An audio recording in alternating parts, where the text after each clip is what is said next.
విందురుగాక. ఆ బాలార్దుల అలమట చిన్నట మా ద్వారకాపురమునందు ఎన్నియో మార్లు వచ్చి కాల్చినాడు. భోజరాజునిలా ఫలితాలను కడింపగోరి వంచి వారిని వధించినాడు. వసుదేవ యజ్ఞమును పాడు చేయదలంచి ఆ యాగస్వమును హరించినాడు. బొబ్రుండి వరించిన బాలికామణిని చెరబట్టి తన భార్యగా చేసిన అంతయే కాక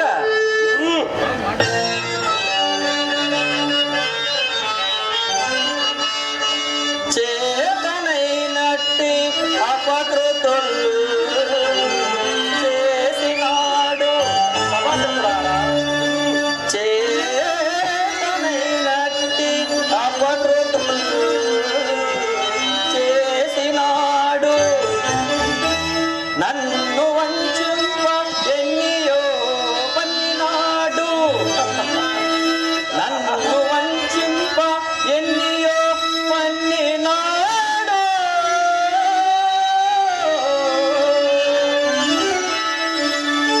శత్రువులను కూడి సమరం అలపినాడు. కోపగింపను మాయత్త కోరియుంట.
ఇది